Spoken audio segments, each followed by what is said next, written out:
ഞാൻ മുസ്തഫ വാക്കാലു.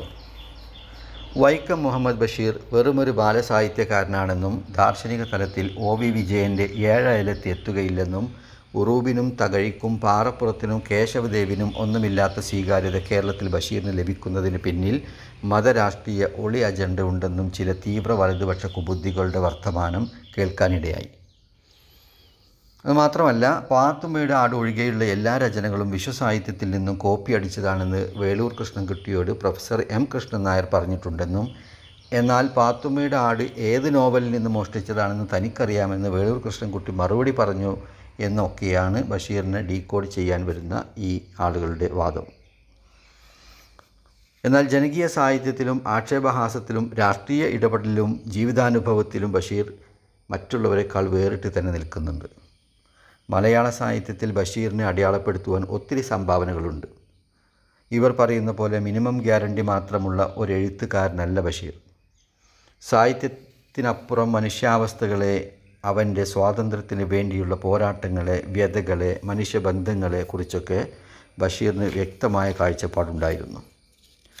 എന്നാൽ അദ്ദേഹം സ്വയം ഒരു ദാർശനികനാണ് എന്നൊരിക്കലും വീമ്പ് പറയുകയോ ആ രീതിയിൽ സംസാരിക്കുകയോ ചെയ്തിട്ടില്ല.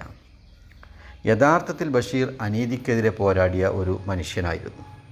ബ്രിട്ടീഷ് രാജിനെതിരെ ഗാന്ധിയനും ഭഗത് സിംഗ് അനുഭാവിയുമൊക്കെ ആയി പോരാട്ടം നടത്തുകയും ആ കാരണത്താൽ ജയിലിലാകുകയും പിന്നീട് രാജ്യം വിടേണ്ടി വരികയും 7 വർഷങ്ങൾക്ക് ശേഷം 1937 തിരിച്ചു വന്നെങ്കിലും 1941-42 ക്വിറ്റ് ഇന്ത്യ സമരകാലത്ത് വീണ്ടും അറസ്റ്റ് ചെയ്യപ്പെടുകയും രാജ്യവിരുദ്ധ പ്രവർത്തനത്തിന് 2.5 വർഷത്തോളം അഴിക്കുള്ളിലാവുകയും ചെയ്ത സ്വതന്ത്ര സമര പോരാളിയാണ് ബഷീർ.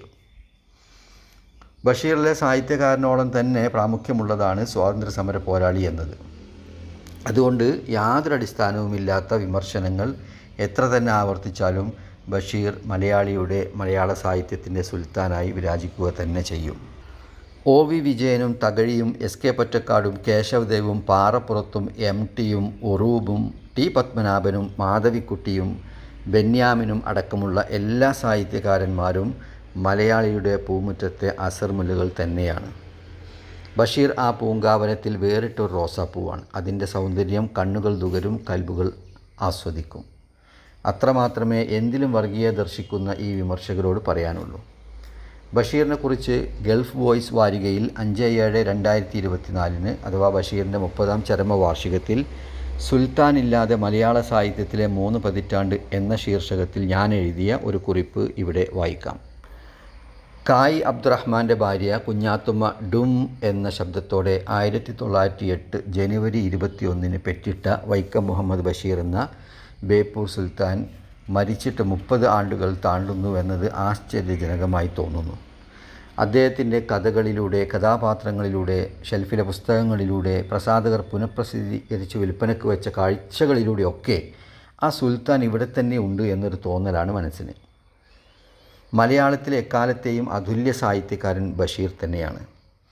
കഥയല്ല ജീവിതം എന്ന് പറയാറുണ്ട്, എന്നാൽ ജീവിതമാണ് കഥ എന്ന് ബഷീർ തൻ്റെ എഴുത്തിലൂടെ തിരുത്തിക്കുറിച്ചു. ബോംബെ, അജ്മീർ, പെഷവാർ, കൽക്കട്ട, കാശ്മീർ പോലെയുള്ള ഇന്ത്യ ഉപഭൂഖണ്ഡത്തിലെ പട്ടണങ്ങളിലും അറേബ്യൻ, ആഫ്രിക്കൻ രാജ്യങ്ങളിലും അദ്ദേഹം ഒരു ഏകാന്ത പഥികനെ പോലെ സഞ്ചരിച്ചു. ജീവിക്കാൻ വേണ്ടി പല വേഷങ്ങളും കെട്ടി. കൈനോട്ടക്കാരൻ, മാജിക്കുകാരൻ്റെ സഹായി, പാചകക്കാരൻ, ഇംഗ്ലീഷ് ട്യൂഷൻ ടീച്ചർ, പട്ടാളക്കാരൻ, ഗേറ്റ് കീപ്പർ, കപ്പൽ ജോലിക്കാരൻ, പച്ചക്കറി വിൽപ്പനക്കാരൻ, അക്കൗണ്ടൻറ്റ്, പത്രവിൽപ്പനക്കാരൻ, ആട്ടിടയൻ, ഹോട്ടൽ ജീവനക്കാരൻ തുടങ്ങി പല ജോലികളിലും അദ്ദേഹം വ്യാപൃതനായി.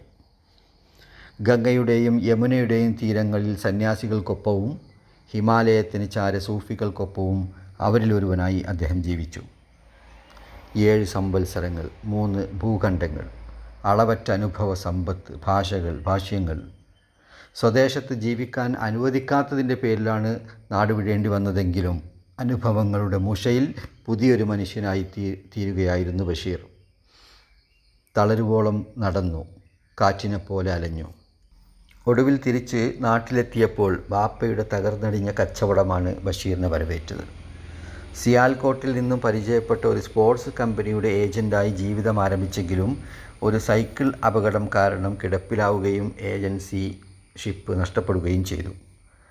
നാടുവിടാനുണ്ടായ കാരണം സുഹൃത്ത് സൈനുദ്ദീനുമൊത്ത് ആരംഭിച്ച ഉജ്ജീവനം എന്ന വാരികയിൽ ബ്രിട്ടീഷ് സാമ്രാജ്യത്തിനെതിരെ എഴുതിയ ലേഖനങ്ങളായിരുന്നെങ്കിൽ അതേ മേഖലയിൽ അഥവാ പ്രസിദ്ധീകരണ രംഗത്ത് ജോലി നോക്കിയാലോ എന്നാലോചിച്ചുകൊണ്ടാണ് അദ്ദേഹം പത്മനാഭ പൈ പത്രാധിപരായിരുന്ന ജയകേസരിയിലേക്ക് കയറിച്ചെന്നത്. എന്നാൽ അവിടെ ഒരു ജോലിക്ക് ബഷീറിന് സാധ്യതയില്ല, അല്ലെങ്കിൽ ജോലി നൽകാൻ കഴിയില്ല എന്നും കഥ എഴുതിത്തന്നാൽ പണം നൽകാമെന്നും പറഞ്ഞപ്പോൾ എൻ്റെ തങ്കം എന്ന കഥ പിറക്കുകയായിരുന്നു. അത് 1937 ഇവിടെ പരാമർശിച്ച പി.എ. സൈനുദ്ദീൻ നൈന എന്ന സുഹൃത്ത് പ്രമുഖ പത്രപ്രവർത്തകരും ഗ്രന്ഥകാരനുമായ ജമാൽ കൊച്ചങ്ങാടിയുടെ പിതാവാണ് എന്ന് സൂചിപ്പിക്കുന്നു. ബഷീർ തൻ്റെ സാഹിത്യ പ്രവേശികയെക്കുറിച്ച് അനുസ്മരിക്കുന്നത് ഏതാണ്ട് ഇപ്രകാരമാണ്: ചെയ്യാനൊക്കുന്ന ജോലിയൊന്നും മുന്നിൽ കണ്ടില്ല. സ്വന്തമായി ഉണ്ടായിരുന്നത് ഒരു പേന മാത്രമാണ്. കുഴിമടിയന്മാരായ ബടുക്കൂസുകൾക്ക് പറ്റിയ പണിയെപ്പറ്റി തല പുകഞ്ഞാലോചിച്ചപ്പോൾ നിധി കിട്ടിയ മാതിരി ഒരെണ്ണം കിട്ടി: സാഹിത്യരചന. വലിയ ബുദ്ധിയൊന്നും വേണ്ടാത്ത, ചുമ്മാ എവിടെയെങ്കിലും കുത്തിയിരുന്ന് എഴുതിയാൽ മതിയല്ലോ. അനുഭവങ്ങൾ ഇച്ചിരിപ്പടിയോളമുണ്ടല്ലോ, അവനെയൊക്കെ കാച്ചിയാൽ മതി. അങ്ങനെ എഴുതി എഴുത്തുകാരനായി. ബഷീർ എഴുത്തുകാരനാവുന്നത് ജീവിക്കാൻ വേണ്ടിയാണ്. എന്നാൽ ബഷീറിൻ്റെ യഥാർത്ഥ ജീവിതം മാറ്റിമറിച്ചത് 1925 ഗാന്ധിജി വൈക്കം സത്യാഗ്രഹത്തിൽ പങ്കെടുക്കുവാൻ കേരളത്തിൽ വന്ന ദിവസമാണ്. അന്ന് ബഷീറിന് പ്രായം 17, 5th ഫോറത്തിൽ പഠിക്കുന്നു. ഗാന്ധിജിയെ സന്ദർശിക്കാൻ വിലക്കുണ്ടായിട്ടും അതൊക്കെ അവഗണിച്ചുകൊണ്ട് സ്കൂളിൽ നിന്ന് പോവുകയും ഗാന്ധിജിയെ കാണുകയും ഗാന്ധിജിയെ തൊടുകയും ചെയ്തു ബഷീർ. ആ ദർശനവും സ്പർശനവും ബഷീറിൽ ദിശാബോധമുണ്ടാക്കി. അദ്ദേഹം സജീവമായി സ്വാതന്ത്ര്യസമര പോരാട്ടത്തിലേക്ക് ഇറങ്ങി.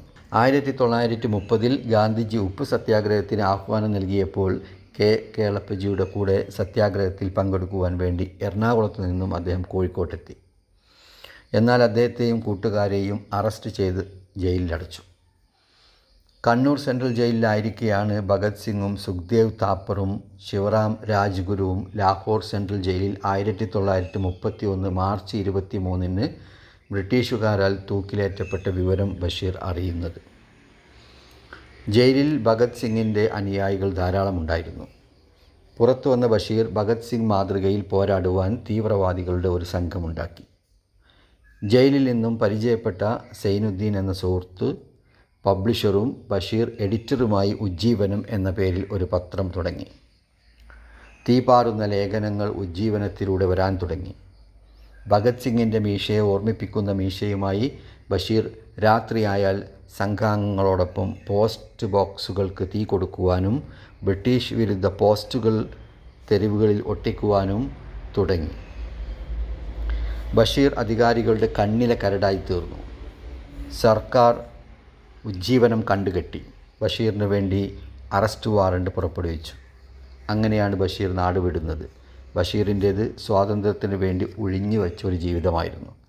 ഗാന്ധിജിയും ഭഗത് സിംഗും അദ്ദേഹത്തിൻ്റെ മാതൃകാ പുരുഷന്മാരായിരുന്നു. സ്വാതന്ത്ര്യത്തിന് വേണ്ടി സഹിച്ച ത്യാഗത്തിൻ്റെ ഉപോൽപ്പന്നം മാത്രമാണ് ബഷീറിലെ സാഹിത്യം. ക്വിറ്റ് ഇന്ത്യ പ്രക്ഷോഭത്തിൻ്റെ പശ്ചാത്തലത്തിലും സർ CP-ക്കും പട്ടം താണുപിള്ളക്കും എതിരെ നിരന്തരമായി എഴുതിയതിൻ്റെ കാരണത്താലും 1942 ബഷീറിനെ അറസ്റ്റ് ചെയ്ത് പൂജപ്പുര സെൻട്രൽ ജയിലിലടച്ചു. ജയിലിൽ വെച്ച് എഴുതിയ പ്രേമലേഖനമാണ് ബഷീറിൻ്റെ ആദ്യത്തെ നോവൽ. മമ്മൂട്ടിയും ശബ്ദത്തിലൂടെ മാത്രം കഥാപാത്രമായ KPS ലളിതയും അഭിനയിച്ച മതിലുകൾ എന്ന സിനിമക്കാധാരമായ നോവലും ഈ ജയിൽ അനുഭവത്തിൽ നിന്നും ഉദയം കൊണ്ടതാണ്. എന്നാൽ ബഷീറിൻ്റെ മാസ്റ്റർ പീസ് ആയി അറിയപ്പെടുന്നത് ബാല്യകാലസഖി തന്നെയാണ്. പ്രവാസത്തിലിരിക്കെ ഇംഗ്ലീഷിൽ എഴുതി തുടങ്ങുകയും പിന്നീട് മലയാളത്തിൽ പൂർത്തീകരിക്കുകയും ചെയ്തെങ്കിലും ജയിൽ മോചിതനാകും വരെ പ്രസാദനം ചെയ്യാതെ കാത്തിരിക്കാൻ ആയിരുന്നു അദ്ദേഹത്തിൻ്റെ അഭ്യർത്ഥന. ബാല്യകാലസഖി ജീവിതത്തിൽ നിന്നും വലിച്ചു ചീന്തിയ ഒരു ഏടാണ് വക്കിൽ രക്തം പൊടിഞ്ഞിരിക്കുന്നു എന്ന് അവതാരികയിൽ MP പോൾ കുറിച്ചു വച്ചത് വാസ്തവമാണ്. മജീദും സുഹറയും വായനക്കാരായി തന്നെ മാറുന്ന മാസ്മരികാനുഭവമാണ് ഈ നോവൽ സമ്മാനിക്കുന്നത്. ബഷീറിയൻ ഭാഷാ ശൈലി എന്ന പേരിൽ അറിയപ്പെടുന്ന രചനകളും കഥാപാത്രങ്ങളുമാണ് മലയാള സാഹിത്യത്തിൽ റിയലിസ്റ്റിക് സാഹിത്യശാഖയുടെ ആരംഭം കുറിച്ചത്. അതിൻ്റെ പ്രോദ്ഘാടനമാണ് എൻ്റെ തങ്കം എന്ന ആദ്യ കഥ. കഥ എഴുതിയാൽ കാശ് തരാമെന്ന് പറഞ്ഞപ്പോൾ ജയകേസരിയിൽ നിന്നും പുറത്തിറങ്ങി എന്തെഴുതും എന്നതിനെക്കുറിച്ച് ചിന്തിച്ച് റോഡിൽ നിന്നപ്പോഴാണ് കറുത്തിരുണ്ട് വിരൂപിയായ ഒരു സ്ത്രീ ടാപ്പിൽ നിന്നും വെള്ളമെടുക്കുന്നത് ബഷീർ ശ്രദ്ധിച്ചത്. അവളെ നായികയും ചട്ടുകാലും കോങ്കണ്ണും കൂനുമുള്ള യാചകനെ നായകനും ആക്കിക്കൊണ്ട് ബഷീർ എഴുതിയ കഥയാണ് എൻ്റെ തങ്കം. അതുവരെ സവർണ നായിക നായകന്മാർ അരങ്ങുവാണ സാഹിത്യത്തിൻ്റെ പൂമുറ്റത്താണ് പുതിയ അവകാശികളെ ബഷീർ പ്രതിഷ്ഠിച്ചത്.